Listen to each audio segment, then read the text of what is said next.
제일 행복한 사람이 어떤 사람일까요? 제가 유인물을 나눠드렸죠. 미친 사람요. 그죠? 또라이. 다른 말로 하면 어디에 빠진 사람. 그 사람이 제일 행복합니다. 물론 머리에 꽃을 꼽고 동네를 막 다니는 그런 분들을 폄하하는 말이 아니고요. 어떤 일에 빠져 있는 사람, 그 일에 미쳐 있는 사람, 그 일에서 벗어나기 전까지는 정말 행복한 삶을 영위하는 자라 그렇게 말할 수가 있습니다.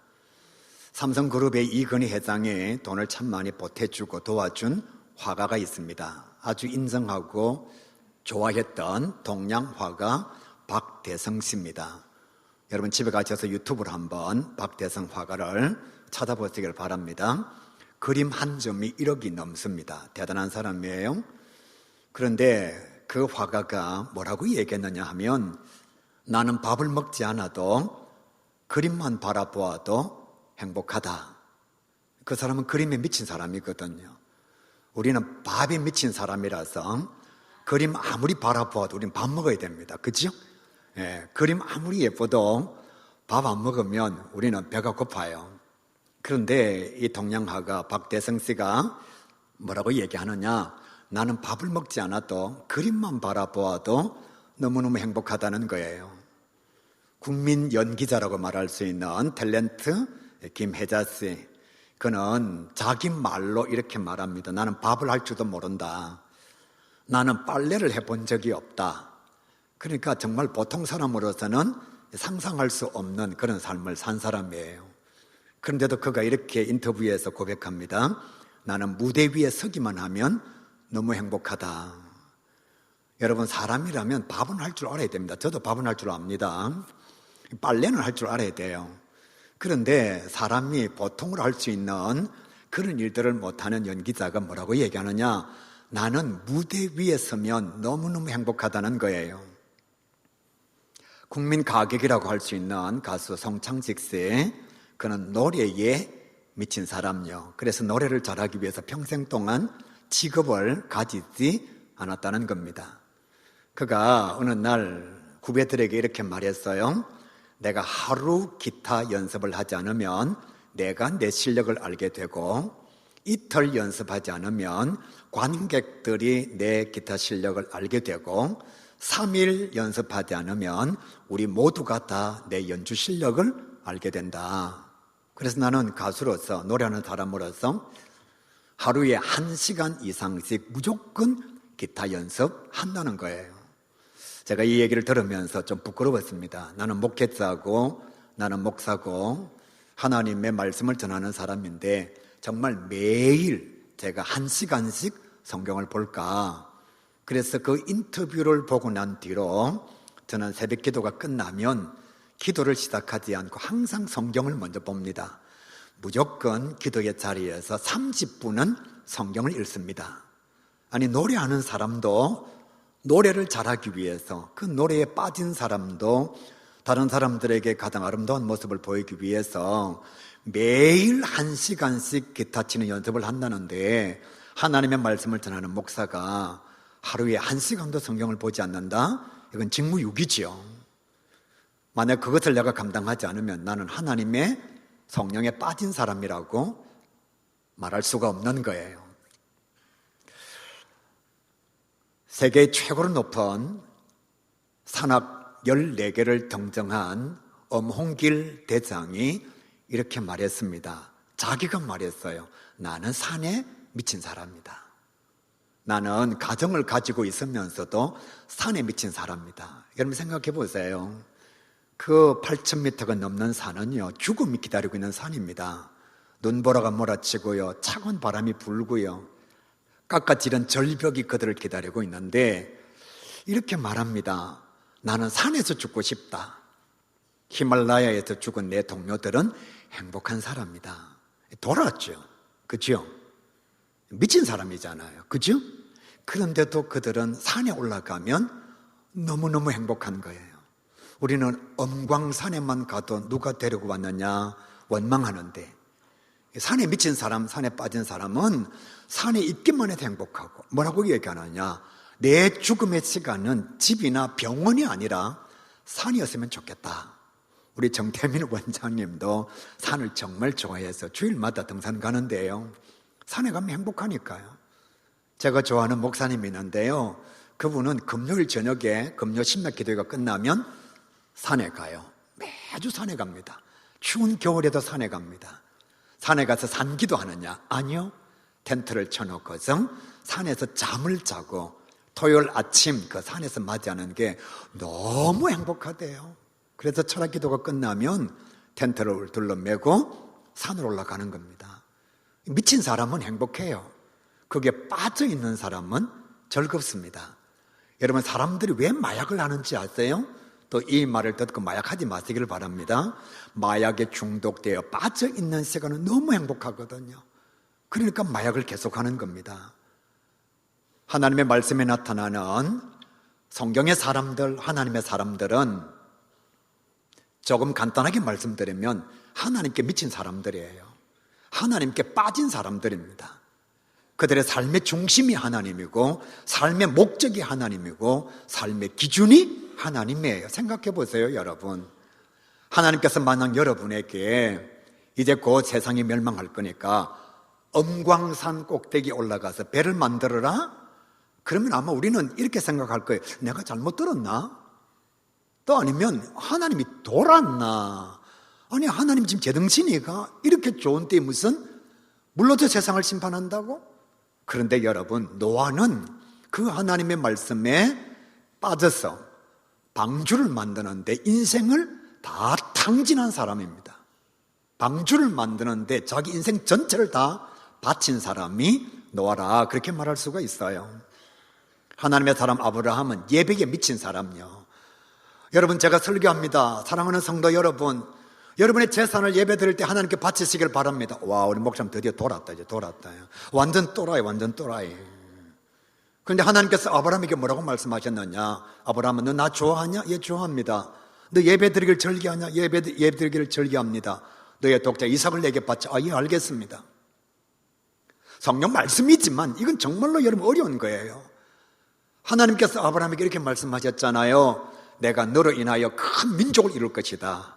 너의 백성들이 모래알같이 많아질 것이고 하늘의 별과 같이 많아질 것이다. 이것은 약속의 자녀를 통해서 이루어질 것이다. 그 약속의 자녀가 누구냐? 이삭이에요. 그런데 하나님께서 이렇게 말씀하십니다. 그 약속의 자녀, 후손들이 태어날 이삭을 내게 바쳐. 아브라함은 이렇게 고백하죠. 예, 그 사람은 예배에 미친 사람이에요. 자식을 바치는데도 제사 드리기를 주저하지 않습니다. 사도 바울은 전도에 미친 사람이요. 성경 말씀을 보면 사도 바울은 당하지 않는 고난, 당하지 않는 어려움이 없습니다. 하나님의 말씀 전하다가 감옥에 들어가는 것은 예사였어요. 죽음의 위경이 사도 바울 앞에 있었습니다. 그는 감옥에서도 말씀 전하는 것을 멈추지 않습니다. 돈을 다 벌어서 어디에 사용하느냐? 전도하는 데 사용하는 거예요. 그러니까 사도 바울은 돈을 버는 이유가 전도입니다. 감옥에 들어가 있으면서도 말씀을 전해요. 또라이. 완전히 전도에 미친 사람. 요즘식으로 해석하면 제정신 아닌 사람이에요. 그런 사람이 하나님의 사람, 사도 바울인 거예요. 예수님은 더 말할 것이 없습니다. 예수님은 우리를 사랑하셨습니다. 사랑에 미친 사람이 예수님이십니다. 얼마나 사랑하면 자기 생명을 줄 수 있을까요? 제가 설교할 때 여러 번 그런 얘기 했잖아요. 의사가 이렇게 말합니다. 당신이 죽든지 당신 아내가 죽든지 둘 중에 한 사람은 죽어야 한 사람이 삽니다. 그럴 때에 냉정하게 아내에게 여보 내가 죽을게 당신이 살아 생각할 수 있는 시간을 줬을 때 이렇게 결단할 수 있는 사람이 몇 명 있을까요? 우리는 자기가 살고 싶습니다. 자기가 더 오래 누리고 싶어요. 근데 예수님께서 얼마나 우리를 사랑하면 하나밖에 없는 자기 자신의 생명까지도 주실 수가 있었을까요? 그러니까 예수님은 사랑에 미친 사람이에요. 사랑에 완전히 빠져있는 사람이에요. 멀리서 바라볼 것이 아니라 여러분 선교사들을 한번 생각해 보세요. 그들도 꿈이 있었습니다. 학교 다닐 때에 야망이 있었고 비전이 있었습니다. 그런데 어느 날 하나님께서 그들을 부르셨어요. 그들은요 지금까지 가지고 있었던 삶의 계획을 하나님의 부르심 앞에서 다 내려놓습니다. 그리고 어디로 가느냐? 아프리카 오지로 가요. 갈 수 없는 공산국가로 가요. 그들이 처한 삶의 자리는 너무너무 어렵습니다. 국민소득이 우리하고는 비교가 되지 않습니다. 가끔씩 단기 선교를 가보면 사람이 살 수 없는 환경 속에 살아가고 있어요. 어떤 사람들은 공산주의 국가에 가 있습니다. 어떤 사람들은 이슬람 국가에 가 있습니다. 전도하다가 잡히면 죽을지도 몰라요. 그런데도 그 일을 하고 있어요.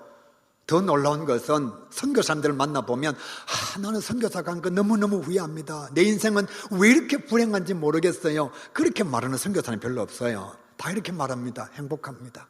나 같은 자가 하나님 앞에 쓰임받는 게 얼마나 감사한지 모르겠습니다. 여기에 그치는 것이 아니라 자기 자녀까지도 선교사로 만들어요. 우리는 지금 잘 먹고 잘 살고 있습니다. 아파트 너무 좋아요. 돈도 많아요. 가진 것도 있고요. 주변에 아는 사람도 많고, 우리는 신앙의 자유도 있고 사상의 자유, 정치적 자유 다 누리고 있는데도 정말 사람들이 나에게 물었을 때에 당신 행복합니까? 라고 물으면 우리는 감히 행복하다는 말을 잘 하지를 못합니다. 그런데 우리와는 비교할 수 없는 삶의 자리, 열악한 삶의 환경 속에 있으면서도 어쩌면 죽을지도 모르는데 그들은 행복하다고 말해요. 이 땅에 와서 복음을 전한 선교사들의 모습을 한번 기억해 보세요. 여러분, 구한말 시대 때에 종교의 자유가 없었습니다. 예수를 믿는다는 것은 어쩌면 죽음이 기다리고 있는 현실일지도 모릅니다. 그런데 선교사들은요, 죽어가면서 다 웃었어요. 자기 자신에게 드릴 수 있는 생명이 하나 있다는 게 너무 감사했던 거예요. 그래서 여러분, 자기도 죽고 아내도 여기서 죽고 자녀도 여기서 죽고, 그러면서도 그들은 하나님께서 맡기신 사명을 포기하지 않았어요.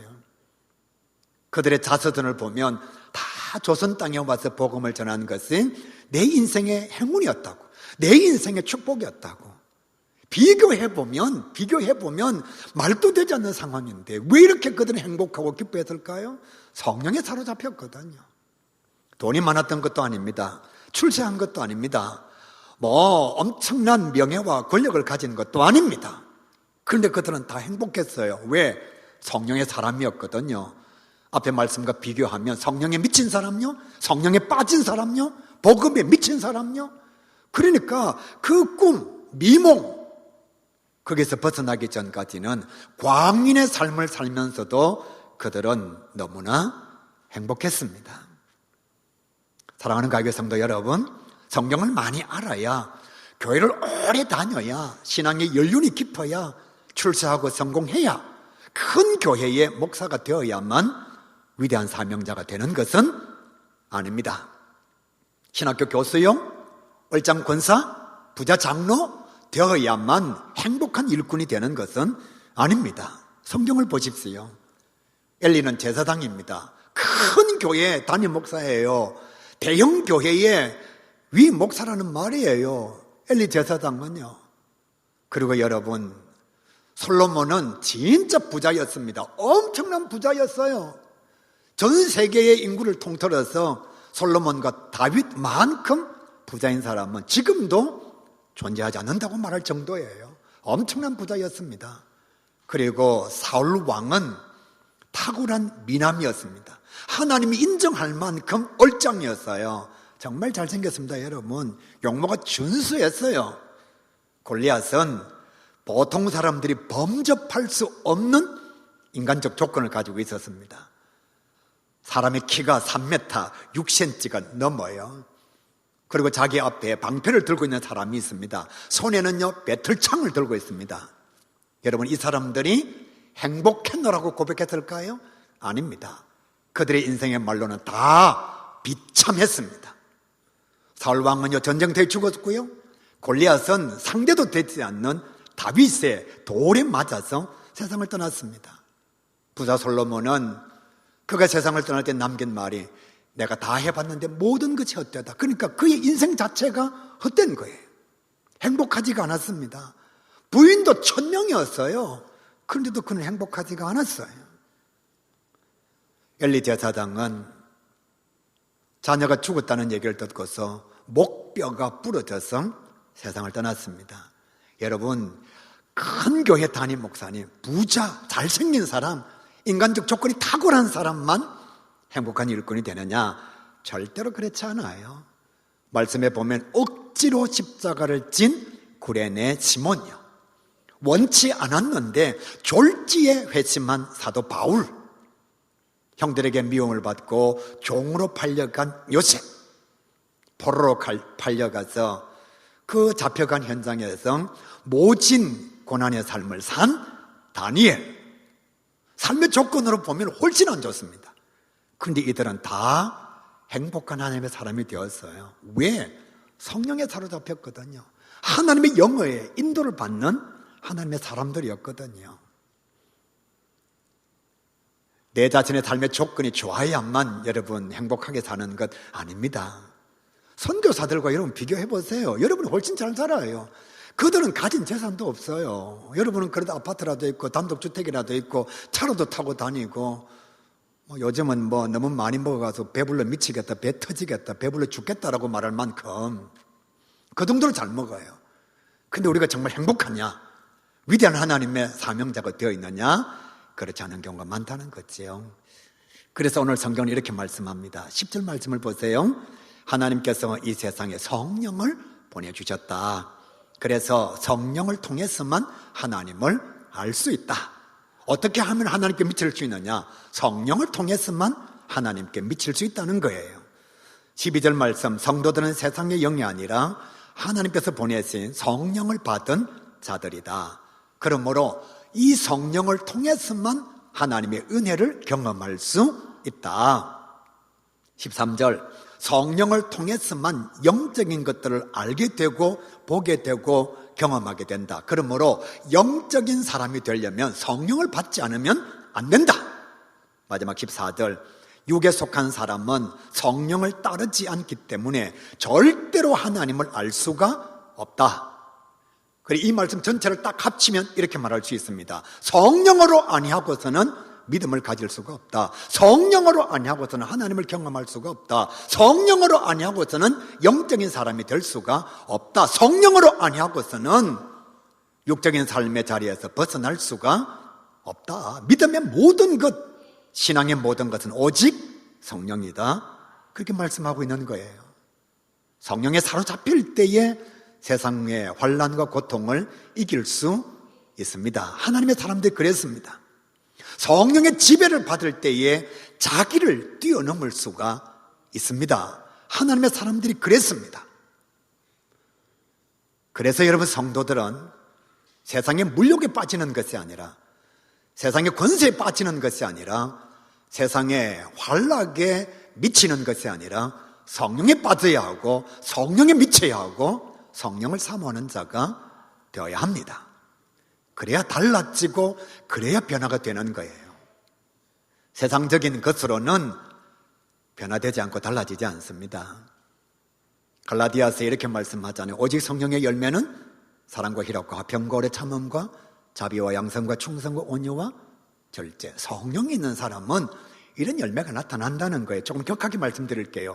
이런 열매가 나타나지 않는 사람은 자기 스스로 성령 받았다고 착각하는 거예요.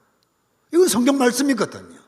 성령의 열매는 사랑과 희락과 화평과 오래 참음과 자비와 양성과 충성과 온유와 절제.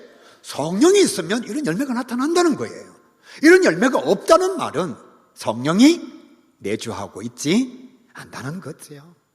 열매가 풍성하게 나타나는 사람은 성령에 빠져있는 사람, 성령에 미쳐있는 사람. 보십시오 여러분, 그림에 빠져있으니까 그림 한 점이 1억이에요 노래에 빠져있으니까 콘서트 하면 수만 명이 모입니다. 연기에 빠져있으니까 드라마에 한번 나오면 국민 연기자라고 얘기해 줍니다. 풍성하게 열매가 나타나는 거예요. 왜? 미쳐있으니까, 빠져있으니까. 성령에 빠져있으면 성령 열매가 나타나는 거예요. 하나님의 사람들의 모습을 한번 볼래요? 성령의 사람 서대반, 그는 죽으면서도 천사의 얼굴을 가지고 있습니다. 성령의 열매 두 번째가 희락입니다. 기쁨요. 여러분 지금 돌에 맞아 죽는데 얼굴이 기쁨으로 가득 차 있어요. 인간적으로 가능한가요? 불가능합니다. 근데 왜 이렇게 가능하죠? 성령이 자기를 지배하고 있거든요. 그의 눈에는 돌을 던지는 동족이 보이는 게 아니라 하나님의 나라가 보이는 거거든요. 하나님 우편에 서 계신 예수님이 보이거든요.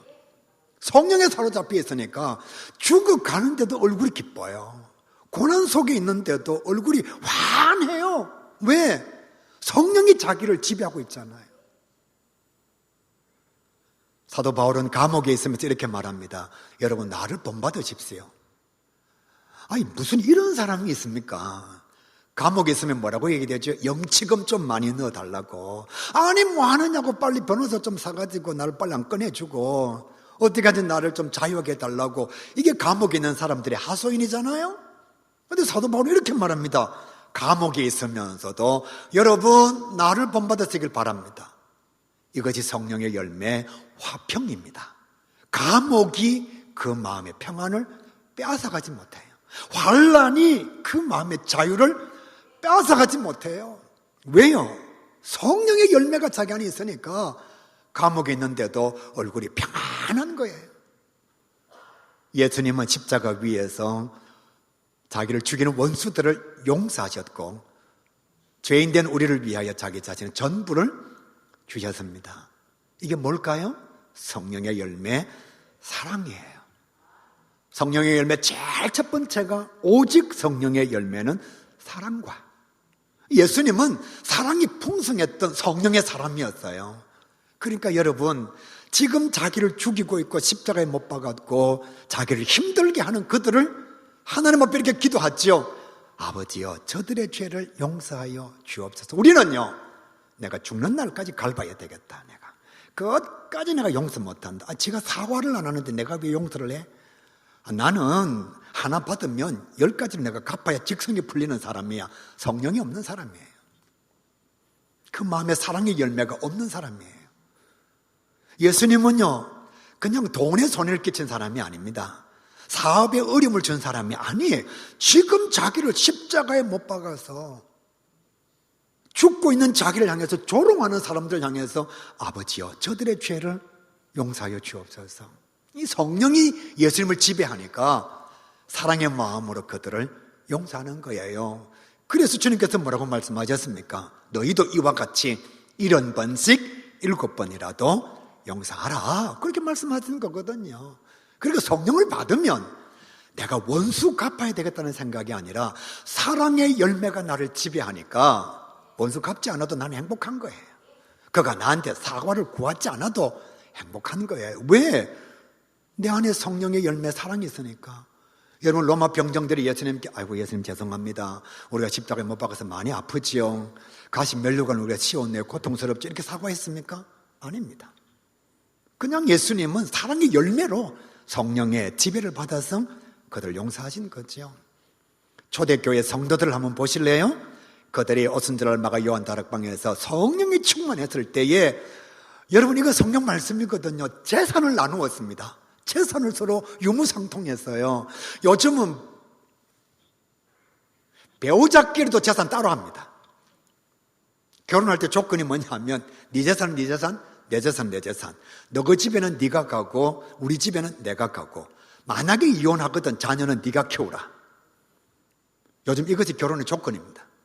세상이 너무 달라져서 결혼할 때에 서로 약속합니다. 네 재산은 네 재산, 내 재산은 내 재산.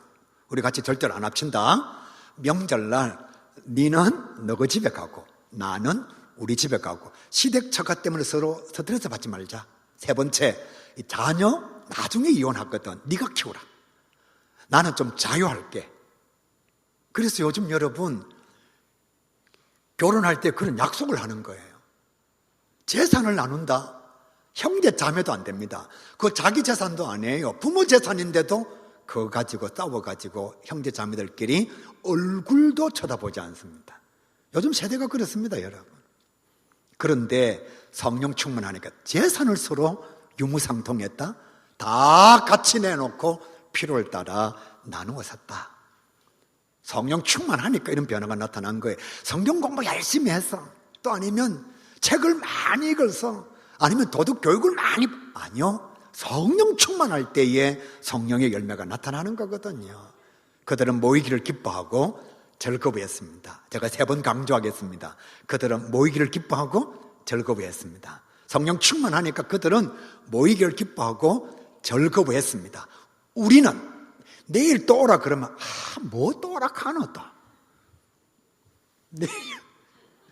내일 여러분 목요일까지 오세요. 뭘 또 모이노.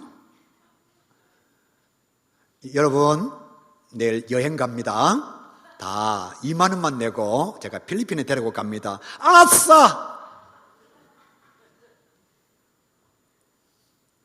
그러니까 우리의 마음속에 세상 것으로 충만하면 세상 것이 기쁘고 즐겁습니다. 그러나 내 안에 성령이 충만하면 하나님의 말씀의 현장이 기쁨과 즐거움이 되는 거예요. 입원하신다 생각하고 여러분 몸이 아파서 입원하면 회사에 일 안 합니다. 몸이 아파서 입원하면 집에 밥 안 합니다. 빨래 안 합니다. 내 몸이 아파서 입원했는데 결혼식에 갑니까? 그럼 모자란 사람이 어디에 있습니까? 내 영혼이 아프면 내 영혼이 병들었으면 입원해야지. 4일 동안 입원해야죠. 그럼 결혼식에 안 가도 돼요. 왜? 입원했으니까요. 밥 안 해도 돼요. 왜요? 입원했으니까요. 회사에 일 안 해도 돼요. 왜? 입원했으니까요. 여러분 입원한 환자가 과장님이 오라 그런다고 회사 가나요? 그렇게 하지 않습니다. 내 영혼이 병들면 치유함을 받기 위해서 그 현장에 나 자신을 세워 놓아야 합니다. 초대교회 성도들은 날마다 예배를 드렸습니다. 그들은 세상의 빛과 소금이 되었습니다. 때를 얻든지 못 얻든지 말씀 전해서 결국 그리스도인으로 인정을 받았습니다. 언제예요? 성령 충만할 때. 여러분은 여러분의 집안, 여러분의 동네, 여러분의 회사에서 그리스도인으로 인정을 받고 있나요? 제 자신을 포함해서 성령의 열매, 사랑, 희락, 화평, 오래 참음, 자비, 양성, 충성, 온유, 절제 나타나면 반드시 인정받습니다. 이게 나타나면 반드시 인정받게 되어 있습니다. 여러분 예수님의 제자들은 정말 무식하고 소외됐던 자들이었습니다. 그들의 직업은 고기 낚는 어부요, 그리고 동족들에게 욕을 먹던 세리요. 그러니까 그들은 탁월한 지도자 아니면 지도자의 그룹 아니면 대단했던 사람 아니었습니다. 다 무식했고 다 혈질이고 의심이 많고 예수님 배신하고 도망가고 이랬던 사람들이 제자들이에요. 그런데 그들이 여러분 성령을 체험하고 난 뒤에는 사람이 완전히 달랐어요. 그러니까 삶의 중심이 달라진 겁니다. 예수님께서 십자가에 달려 돌아가셨을 때 그들은 다 숨어 있었습니다. 벌벌 떨고 있었습니다. 우리도 죽을까 싶어서. 그런데 오순절날 마가 요한 다락방에서 각자의 위에 임하시는 성령을 받고 난 뒤에는 나갑니다. 말씀을 전합니다. 기적을 막 행합니다. 여러분 다혈질 베드로가 똑같은 베드로인데요, 성령을 체험하고 난 뒤에는 성전 미문에 안전명예 이렇게 얘기합니다. 네가 원하는 은금은 내게 없거니와 내게 있는 것으로 내게 주노니 곧 나사렛 예수 그리스도의 이름으로 일어나 걸으라. 전에는 은금은 있었는데 예수가 없었어요. 성령을 받고 나니까 은금은 없는데 예수가 있어요. 그러니까 환자에게 뭐라고 얘기하는? 일어나 걸으라. 예수의 이름으로. 사람들 앞에 서면 두렵고 떨리는 사람이 베드로였어요. 그런데 한 번 설교하니까 3,000명이 주님께로 돌아옵니다. 무식했던 베드로인데, 다혈질 베드로인데 성령을 체험하고 나니까 사람이 완전히 달라져서 한 번 설교하는데 3,000명이 돌아왔다는 사실입니다. 말씀을 전하다가 공회에 잡혀갔습니다. 예전에는 잡지도 않는데 자신들이 자원해서 집에 숨었습니다. 잡지도 않는데 숨었어요. 성령을 딱 체험하고 나니까 공회에서 이렇게 말합니다. 우리가 보고 들은 바를 말하지 아니할 수 없노라. 이 말은 그래 죽이려면 죽여. 지난번에는 죽인다고 말도 안 했는데 숨었는데 이제는 진짜 죽인다고 그러는데 뭐라고 얘기하느냐. 그래 죽여 그래 죽여. 우리가 죽음을 겁낼 줄 아냐? 우리는 보고 들은 바를 말하지 아니할 수 없노라. 그리고 가는 곳마다 복음을 전하고 교회를 세웠습니다. 사도 요한 한 명 빼고 그들은 다 순교했습니다. 그런데도 그들은 행복했습니다. 사도 바울은 마지막에 이렇게 고백하죠. 나는 죽는 것이 두렵지 않다. 왜? 죽는 순간 나에게 의의 면류관이 주어질 것이니까. 나는 죽는 게 두렵지 않다. 왜? 죽으면 그렇게 사모했던 하나님의 나라, 영생의 집에 돌아가기 때문에. 그러니까 봐요. 고난의 현장에 있을 때에도 행복합니다. 죽음이 눈앞에 있는데도 행복합니다. 하나님의 사람들이 성령 충만할 때 이랬던 거지, 돈이 충만하고 지식이 충만하고 명예가 충만하고 미모가 충만하고 인간적 조건이 충만했을 때가 아니라는 거죠. 그럼 우리를 한번 돌아봅시다. 우리는 가지고 있는 게 정말 많은데, 누리고 있는 게 정말 많은데 왜 자신이 없을까? 왜 행복하지 않을까? 난 아직도 세상의 것에 사로잡혀 있으니까. 교회는 다니는데 내가 성령에 사로잡힌 자가 아니니까. 그러면 성령은 언제 우리에게 찾아오느냐? 말씀을 보면 예배, 기도, 말씀, 찬양. 이때 성령께서 우리를 찾아오시는 거예요. 사랑하는 가교회 성도 여러분, 믿음의 중심은 오직 성령입니다. 저와 여러분 정말 성령을 사모해서 성령과 함께 동행하는 주의 자녀가 될 수 있기를 주님의 이름으로 간절히 축복합니다.